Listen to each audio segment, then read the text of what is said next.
인천 둘레길 15코스, 거리 5.2km, 소요시간 3시간.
만이산 국민관광지 입구에서 300m 정도 올라가면 갈림길이 나온다.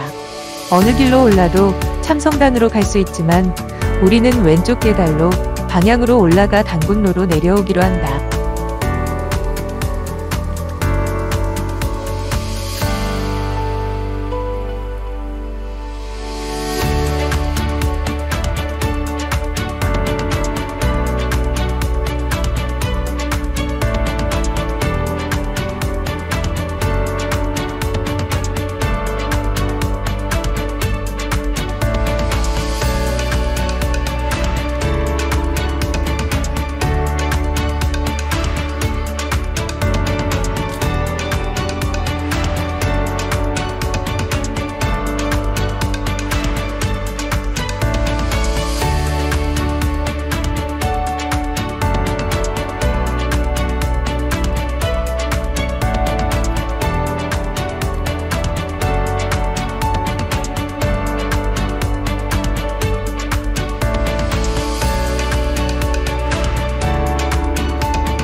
누가 정한 것인지는 모르지만 만이산은 좋은 기운이 넘치는 생기처 중에서도 뜸이라고 한다. 그래서인지 새해 첫날이 되면 이곳을 찾는 이들이 많다. 참성단으로 오르는 길에도 기받는 160계단이라는 표지가 있다. 만이산이 신화를 품은 땅이기 때문일까? 좋은 기운을 받아 몸도 마음도 건강하게 기원하며 길을 오른다.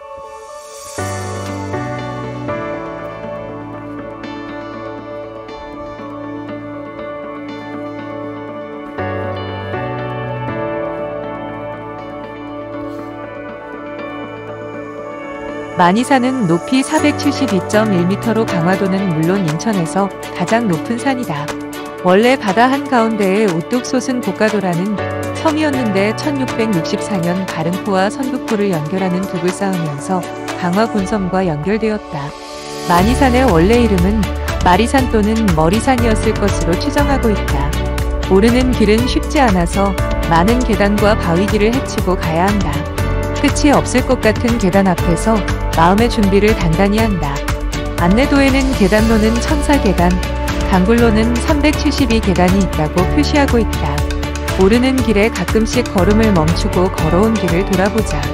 벅찬 숨결을 다스리며 한 발씩 오를 때마다 조금씩 더 멀리 내다보이고 오르막길의 끝에는 그림 같은 풍경이 기다린다.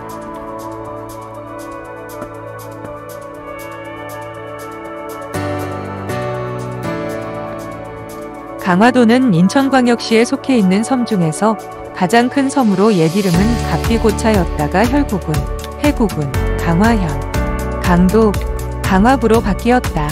갑비는 고유어 갑을 표기한 것으로 갑절, 둘이라는 뜻이고 고차는 고유어, 고제 표기로 강이나 바다로 돌출되어 있는 지형을 의미한다. 그러니까 갑비고차는 두 갈래로 갈라진 물가에 있는 고지로 된 고을이라는 뜻이다. 강이 끝나고 바다가 시작되는 지점에서 물줄기가 두 갈래로 갈라지는 데서 붙여진 이름일 것이다. 신기하게도 강화도는 백두산과 한라산에 이르는 거리가 같아 한반도의 중심에 자리한 셈이다. 또한 한강과 임진강, 예성강이 서해바다에서 만나게 되는 지점에 위치하고 있는 데다 서울로 들어가는 가장 가까운 경로에 놓여 있어 상업활동을 연결하는 지점이었고 군사적으로도 중요한 역할을 담당했다. 현재 강화도의 면적은 인천광역시의 구 중에서 가장 넓다. 오랜 세월 간척 사업을 통해 지금의 강화도 땅이 되었다. 기록에 남아있기는 고려시대부터 본격적으로 간척 사업이 시작되었다고 하지만 자연적으로 형성된 해안의 간척지를 농경지로 변화시키는 간척 사업은 삼국시대나 통일신라 시대에도 진행되었을 것으로 추측된다. 옛날의 강화도 지도와 지금의 지도를 비교해보면 간척 사업이 얼마나 많이 이루어졌는지 알 수 있다. 강화도는 강화대교와 초지대교를 통해 드나들 수 있으며 최근에는 교동도와 성모도를 오가는 다리가 놓이기도 했다.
많이 사는 아주 높은 산은 아니지만 산에 오르면 눈앞에 영종도와 장봉도, 신도, 시도, 모도와 김포평야가 펼쳐진다.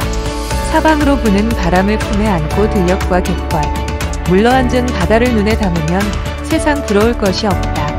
참성단은 재단으로 자연석을 쌓아 만들었다. 기단은 원형이고 상단은 네모 모양으로 둥근 하늘과 네모난 땅을 상징하는 천원지방의 사상이 담겨 있다고 한다. 고려와 조선시대의 참성단에서 국가적인 제사가 이루어졌다는 기록은 여러 문헌에 나타나고 있다. 목적에 대한 구체적인 기록은 없지만 국가의 안녕과 평안을 비는 것이었음을 짐작할 수 있다. 그런데 특이한 것은 유교 국가였던 조선에서 지낸 참성단의 제사는 도교 의례 중의 하나인 초제였다는 점이다. 지금도 개천절에는 개천대제를 옮기고 있으며 전국체전이 열리면 칠선녀가 하늘로부터 성화를 채화하는 곳이다. 참성단 돌단 위에는 천연기념물 제502호로 지정된 소사나무가 한 그루 우뚝 서 있다. 우리나라의 나무 중에서는 처음으로 문화재로 지정된 귀한 나무다. 참성단이 과연 당군의 제천단인지는 단정할 수 없으나 오랜 기간 우리 역사와 함께 해오고 있는 것만은 사실이다. 현재 참성단은 임시 폐쇄 중이다. 계속된 풍화작용으로 재단의 석재를 보수해야 하는 상황이 되었기 때문이다. 아쉽지만 참성단 바로 옆에 위치한 해기장에서 관람이 가능하다. 머리가 된 거룩한 산, 만이산. 우리나라의 당군과 관련된 유적은 두 곳이 있다. 하나는 정족산성이고 다른 하나는 참성단으로 모두 강화도에 있다. 정족산성은 단군의 세 아들이 쌓았다는 이야기가 전한다. 길이 약 2300m에 달하는 산성은 천연 요새와도 같다. 산해랑 자를 써서 삼낭성이라고도 부른다. 삼낭성 안에는 천년 고찰 전등사와 정족산 사고가 있다. 또 하나의 단군 묘적은 참성단인데 둘레길 15코스는 참성단이 있는 만이산과 함께하는 코스다. 둘레길에 포함되어 있지는 않지만 만이산 자락을 따라 군청사기의 가마터와 고려조정의 이공터, 천재암궁지, 아름다운 사찰 정수사, 그리고 여러 마을이 앉았다. 만이산에 오르는 길에는 재미있는 신선 이야기도 전한다. 나무꾼 셋이 나무를 하려고 만이산에 올랐다가 숲속에서 바둑을 즐기는 노인들을 만났더란다. 나무꾼들은 노인들이 권하는 맛난 술을 마시며 시간 가는 줄 모르고 바둑 구경을 했는데 날이 저물어 산을 내려와 보니 무려 300년이나 지나 있었다는 얘기다. 나무꾼들이 마신 술이 바로 불로주였으며 신선노름의 독것자로 썩는 줄 모른다라는 말도 이 설화에서 유래되었다고 한다. 강화의 역사는 구석기 시대로 거슬러 올라간다. 아마도 바다와 강, 갯벌로 둘러싸여 있으면서도 육지와 가깝고 마실 물이 풍부했기 때문에 사람이 살기에는 풍족했을 것이다. 섬이지만 너른들이 있고 강화섬쌀은 밥맛이 좋기로 유명하다. 우리나라의 시작을 알린 고조선은 강력한 철기 문화가 유입되면서 성장했지만 청동기를 바탕으로 세워진 나라였다. 강화에 살았던 청동기인은 대표적인 유물로 고인돌을 남겼다. 강화도에 남겨진 고인돌은 모두 150여 기가 확인되고 있으며 부근리에 있는 고인돌은 상당히 거대한 규모를 자랑한다. 하지만 강화 여기저기에 산재한 고인돌은 이게 고인돌인가 싶을 정도로 평범한 것들도 많다. 강화의 고인돌은 고창, 화순의 고인돌과 함께 유네스코 세계유산으로 등재되어 있다. 강화도는 단군의 이야기를 품고 있으며 삼국시대와 통일신라시대, 남북국 시대를 거쳐 고려시대에는 몽골의 침입에 맞서기 위해 수도를 옮기면서 역사의 중심에 서게 되었다. 당시에는 이름도 강도라고 불렀다. 그러나 수도를 다시 개경으로 옮겨가게 되면서 강화도에 세웠던 각종 시설들은 파괴되었다. 조선시대를 거치면서 왕실의 피난처인 고장처의 기능과 군사적 요충지로 그 중요성이 인식되었다. 긴 시간 동안 강화가 중요한 역할을 담당했다는 것은 강화도 전역에 있는 12개의 진보와 54개의 동대, 외성과 내성의 축조를 통해서도 증명된다. 근대에 이르러 서양의 세력이 접근하게 되면서 수도를 지키는 임무가 더 커진 강화도는 병인양요, 신미양요 등을 겪는 전장이 되었으며 강화도, 조약의 현장이 되기도 했다. 강화도는 우리 역사를 가로지르는 중요한 순간을 함께 해온 역사적인 장소이며 지금도 그 중요성은 변하지 않았다.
만이산 관광단지 안에 있는 강화 상박리 산림유전자원 보호림은 우리나라 전통 소나무인 육송들을 보호하고 있다. 생물의 유전자와 좀또는 자연 생태계를 보존할 필요성이 있기 때문이다.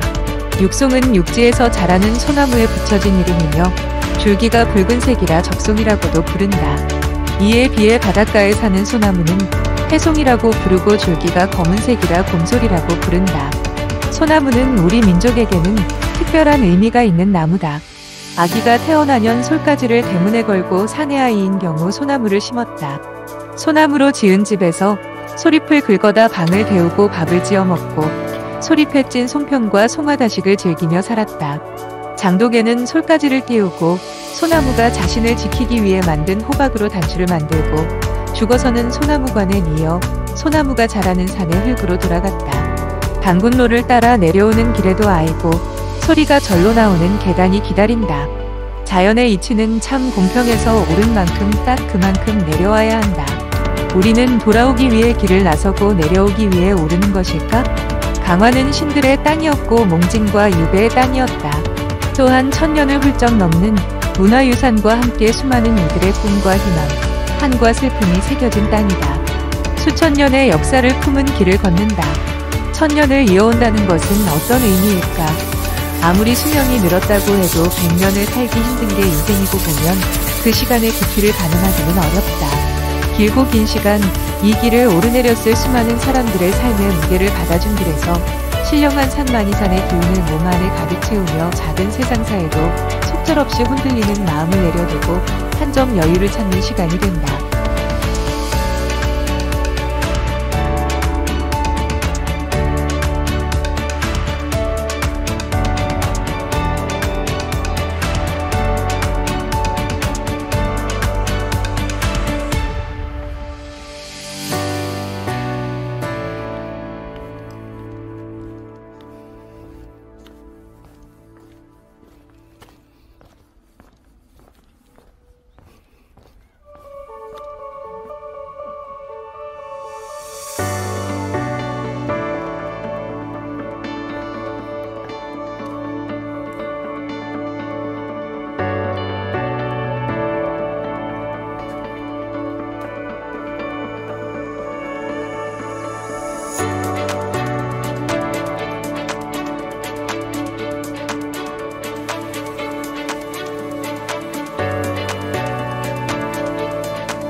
함어동천.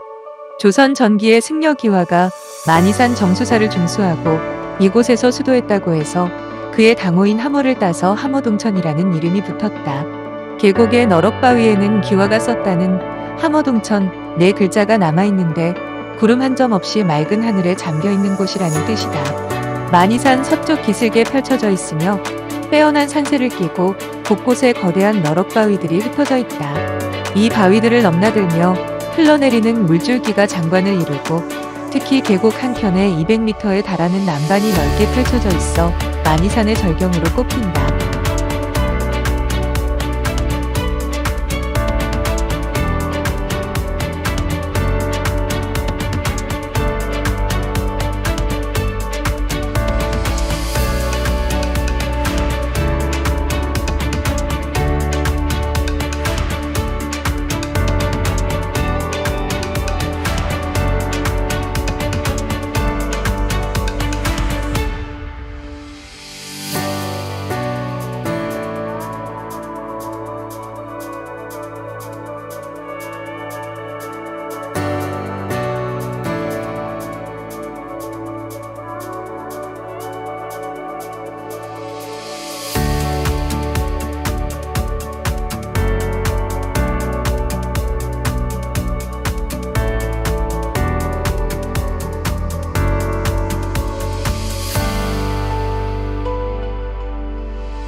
만이산 동쪽 자락에 안긴 정수사는 작은 절집이다. 639년 선덕여 왕 8의 회정선사가 참성단을 참배한 후 사찰을 세우고 정수사라 했던 것을 조선 세종 5년에 함어대사가 절을 중수한 뒤 맑은 물을 발견하여 정수사로 이름을 고쳤다. 함어동천이라는 이름도 함어대사에서 온 것이다. 정수사는 천년 고찰로 전등사, 보문사와 더불어 강화에서 빼놓을 수 없는 사찰 중의 하나이다.